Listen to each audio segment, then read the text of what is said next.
Well, it is absolutely, positively official. Trump, with ease, got all the Electoral College votes he needed. 304. Only one flip-flopped. Only one. And it was the bozo who came out and tried to make it sound like there's more going to come. Surprisingly, a few others flip-flopped, but not against Trump. They actually flip-flopped. They were supposed to vote for Hillary, and they voted for one was Bernie Sanders, and the other two for Bernie Sanders and two for some, I don't even know what it was. It wasn't even a person or something. But anyways, are you telling me more people, not that there was a whole lot, but more flip-flopped against Hillary as opposed to Trump? And the mainstream media the other day said, we believe there's up to 15 now that are ready to flip-flop. 15. Only one, and it was the idiot who got on TV and said, yeah, he's going to do it, and I hope others join me and all that. He's the only one. And then a few of the ones voting for Hillary actually flip-flopped against her. Now that, my friends, is freaking fantastic. I have in my possession, as of today, da da da da da dum dum dum dum dum dum dum dum. Elite. What next? Trump has won. Lindsey Williams. In the back says, why did Henry Kissinger go to Trump Towers to meet with Donald Trump? Elite total devastation. The greatest opportunity of your lifetime. How to take advantage of the elite. In Isaiah 45, paragraph 1, Cyrus. And then revised agenda of the New World Order. Interesting. I don't know if I've ever had something like this come from Lindsey Williams. And I can't wait to watch it tonight to see what he's got to say. I'm not doing a video on it, so you're not going to see this video tomorrow. You're going to see this video and a couple others. I literally set myself 5 things to do. Oh, you got to do these videos. I'm not doing 5 in one day. It's not happening. So I'm going to pick 2 or 3 of the better ones that I should inform you about, things like this one, and then 2 others. But then the next day, so the day after you see this video, you will see the Lindsey Williams summary. And I think it might be interesting, but we're about to find out. So, again, Trump wins hands down.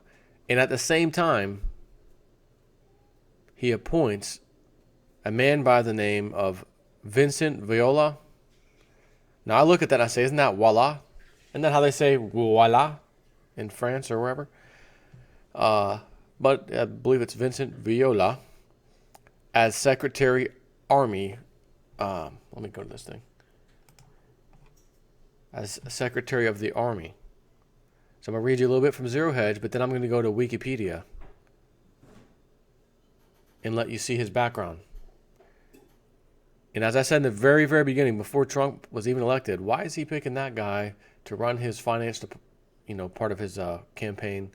Now he's taking this guy on. Who's the Treasury Secretary? Who's this guy? Who's the... Oh, it's a Goldman Sachs guy. Oh, doesn't sound good. I don't know if I like that. Oh, there's this other person. Ooh, I don't know if I like that. Oh, the oil guy. Exxon Oil. Ooh. But I can't really find any dirt on him. So maybe, I'm trying to rationalize why he's doing this. And then Bix Weir sent out an email, which I'd like to read you to as well, which makes me want to reply back to Bix Weir. Are you absolutely certain this is a quote-unquote good guy's move? I don't know if I like what I'm seeing. But first things first. Add another, from Zero Hedge, they cover it. Add another billionaire to the ranks of individuals in Donald Trump's administration.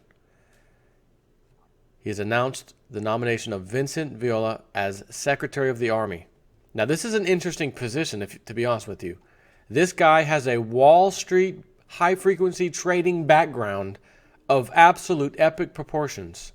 What in the Sam hell would someone like this be doing as a Secretary of the Army? That is interesting, but nonetheless, let's continue. He is a retired paratrooper, former chairman of NYMEX, New York Mex, founder of high-frequency trading powerhouse Virtue Financial, and current owner of the National Hockey League's Florida Panthers team. The Brooklyn-born Viola graduated from West Point in '77 and served in the 101st Airborne Division. After his active service ended, he worked as a trader in the New York Mercantile Exchange, NYMEX, where he became chairman in 2001. In 2008, he founded Virtue Financial. The nomination of the Virtue Strongman likely means that any hopes of a crackdown against high-frequency trading in the current administration can be postponed indefinitely. From the press release, President-elect Donald Trump today announced he intends to nominate former U.S. Army infantry officer and current Virtue Financial founder and executive chairman Vinny Viola as Secretary of the Army. As Secretary of the Army, he will combine a deep background in national security affairs with an impressive track record of leading and managing high-performing teams within the military and the private sector. He is a West Point graduate and U.S. Army veteran. He was trained as an airborne ranger, infantry officer, and served in the 101st Airborne Division. He has long been engaged with national security issues even after his military service. Following the terrorist attacks on September 11th, he worked tirelessly to support the Army philanthropically in the areas of counterterrorism, cybersecurity, and leadership development, including helping to found the Combating Terrorism Center at West Point.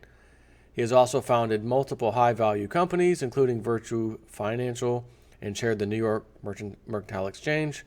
His business experience makes him well-positioned to help guide a Fortune 10-sized company, the U.S. Army, to accomplish its broad mission in the most innovative and effective way possible. Quote, I am proud to have such an incredibly accomplished and selfless individual as Vincent Viola as our Secretary of the Army, said President Trump. In the 1980s, he worked as a trader on, again, the New York Mercantile Exchange, and also founded the first of many business ventures, including Pioneer Futures and the Independent Bank Group. After a long, influential career, he was appointed chairman of New York Mercantile Exchange in March of 2001. His leadership of that exchange and on and after 9/11 resulted in the Board of Exchange recognizing his actions with a citation that included this statement: his heroic leadership served as a beacon to thousands of exchange members and staff, providing us with the fortitude to resume operations and preserve the efficiency of the American economy and global energy and metals markets in the face of this great tragedy. In 2008 is when he founded Virtue Financial, a global leader in electronic market making, and took the company public in 2015. He has also been deeply involved in a number of philanthropic causes. He has endowed the Avery Cardinal Dooley's S.J. Chair on Catholic Theology at Fordham University and is a major supporter of the Catholic Leadership Institute and its mission to provide world-class leadership formation to bishops, priests, and deacons. Are we talking about the priests, that Catholic Church, where there's constantly stories of priests molesting people, little children? Yes. So he is a major supporter of the Catholic Leadership Institute and its mission to provide world-class leadership formation to bishops, priests, and deacons. Well, I think they do need some leadership. They need some serious guidance if you want to know the truth on that matter. He launched a number of businesses during his career. In 1987, he founded Pioneer Futures, one of the top 50 futures commission merchants in the U.S. In 1988, he founded the Independent Bank Group, a Texas-based regional bank which is listed on NASDAQ as IBTX. Again, in 2008, he founded Virtue Financial. Active in electronic market making, he took Virtue Financial public in April of 2015, trading as a NASDAQ-listed company as VIRT. As of September 2015, he had a net worth of $2.2 billion. And on December 19th, President-elect Donald Trump announced his intention to nominate him for the position of Secretary of the Army.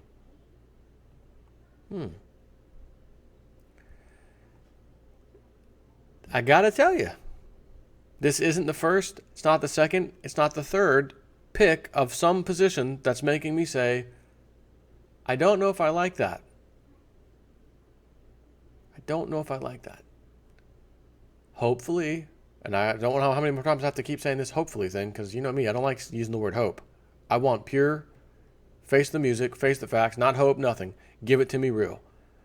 And when I see 3, 4, 5, 6 picks, and that making me scratch my head saying, drain the swamp, Papa Elf, the North Pole, yeah, it's got me wondering just a, little tiny bit, I might say. I want to read you Bix Weir's email. It went out to, people that subscribe to him and stuff. Before your blood begins to boil, he says, remember the good guys have a plan that they are executing. Now for a little history. And I like this quote. This is one of my favorite quotes, by the way. I'm glad he used this in his email. In 1834, President Andrew Jackson addressed a group of financiers calling themselves concerned citizens. And here's what he told them. I want you to remember this date, 1834. I want you to remember 1980s savings and loan scandal, the same exact thing we had in 2008 and 9. Another bailout, not nearly as epic proportions because we didn't have those derivatives things like we do now. Weapons of financial mass destruction. So we had this happen in 2008-9, bailout. Savings and loan crisis, bailout. And there's been other ones, but those are the two notable ones. And then we also, so in other words, how long have these bankers been getting bailout, taxpayer expense, where the taxpayer loses? Heads, the bankers win. Tails, they win also. So heads, you lose. Tails, they win. 1834, he addressed these so-called concerned citizens. Gentlemen, I have had men watching you for a long time, and I am convinced that you have used the funds of the bank to speculate on the breadstuffs of the country. When you won, you divided the profits amongst you, and when you lost, you charged it to the bank. You tell me that if I take the deposits from the bank and annul its charter, I shall ruin 10,000 families. That may be true, gentlemen, but that is your sin. Should I let you go on, you will ruin 50,000 families, and that would be my sin. You are a den of vipers and thieves. I intend to rout you out, and by the eternal God, I will rout you out. Did they get routed out in 1980s when the savings and loan crisis? Nope. Just like today, they speculated with customer money, lost the bets with customer money mixed in with their own. Now we need a bailout.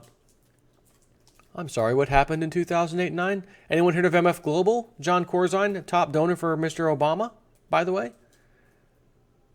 He mixed his customers' money with his own company's money, bet on some debt instruments, whatever they may have been, bonds and whatnot, in Europe, lost those bets, instantaneous bankruptcy.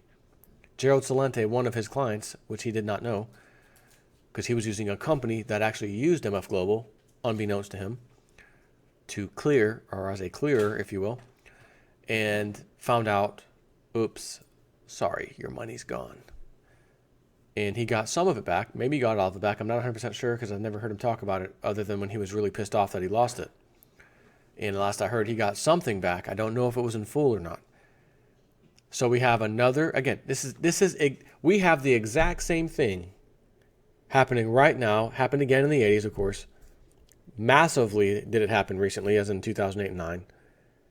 And you have Andrew Jackson President, 1834, speaking with the bankers, telling them, you've been speculating with your customers' money, which you shouldn't have. You lost those bets. When you didn't lose the bets, you split the profits. Giant, enormous profits and payouts and commissions, right? But when you lost the bets, instant insolvency. We need help or else we're going to ruin the lives of a bunch of people that have money in our accounts. And the president's answer? If I let this continue, more people will have their bank accounts destroyed. And that'll be my problem.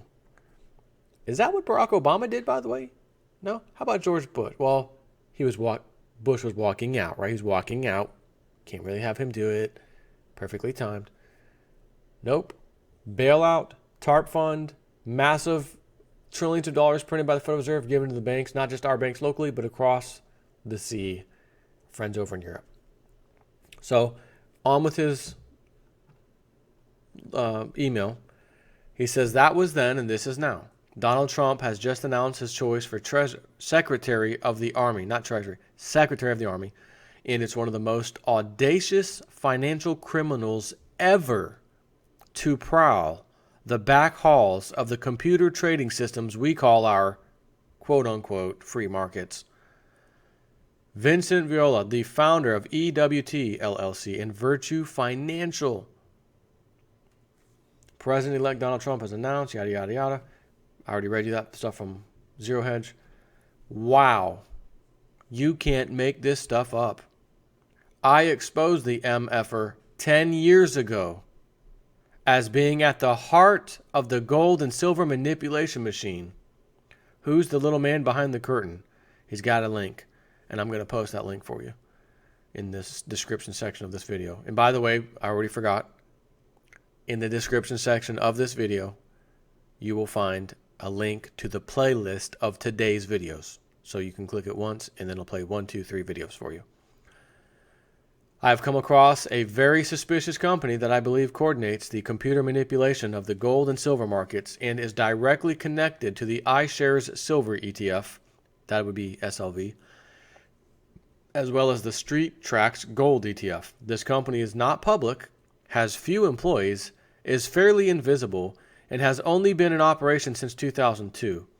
Yet somehow it has amassed a computer-based trading platform so vast and far-reaching that in just 5 years, it boasts of being a leading market maker on 25 exchanges and market centers globally.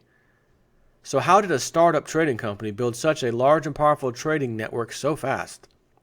What if I were to tell you that this little known company was closely connected to the senior banking cabal market rigger himself, Mr. Robert Rubin, and former NYMEX chairman Vincent Viola? End. So he says, so what the hell is going on with Trump appointing so many of the bad guys to high-level positions? I have a hunch he is filling the room with vipers and thieves, only to take them down in the most public way. Remember, all presidential cabinet members appointees need to go through the Senate approval process, and during these very open hearings, the truth can be flushed out for all to see. These appointments can also be delayed by an angry Senate minority, which is exactly what the Democrats are planning to do.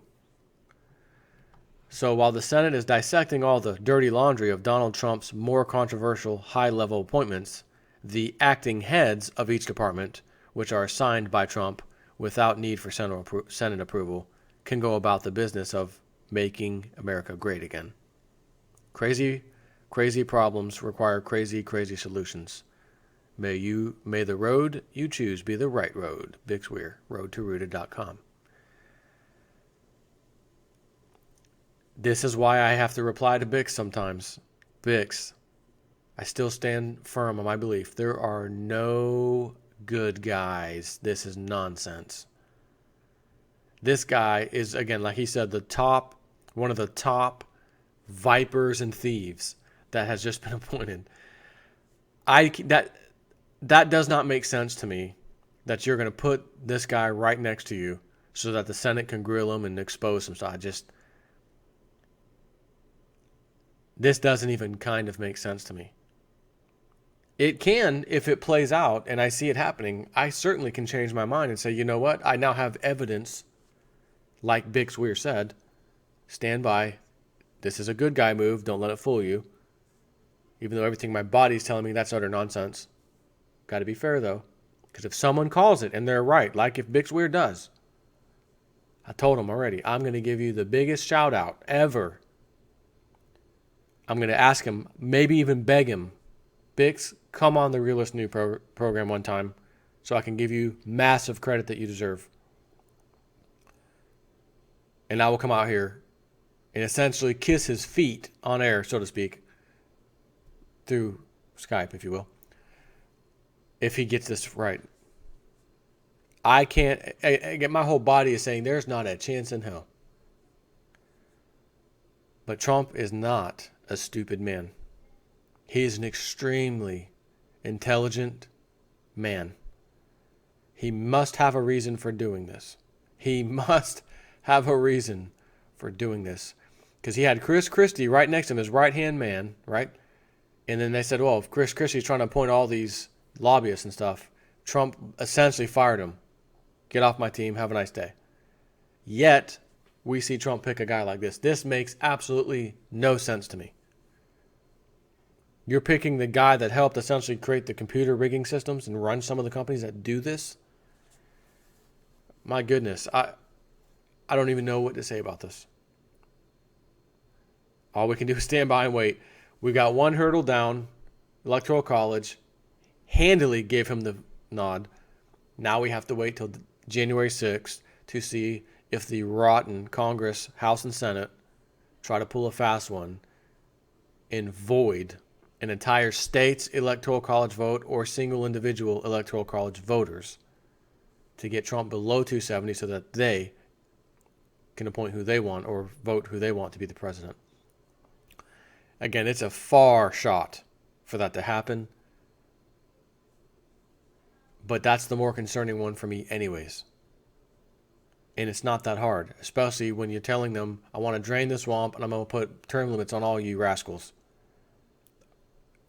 They don't want you in that White House now. Oh, you want to put term limits on me? Hell no, I like this gravy train. I like these campaign contributions. I like raping and pillaging the American people for my own personal wealth and benefit. You're going to stop that from happening. I won't be able to get that wealthy. I'll get a little wealthy in one term, but I won't get that wealthy in one term, and I don't like that.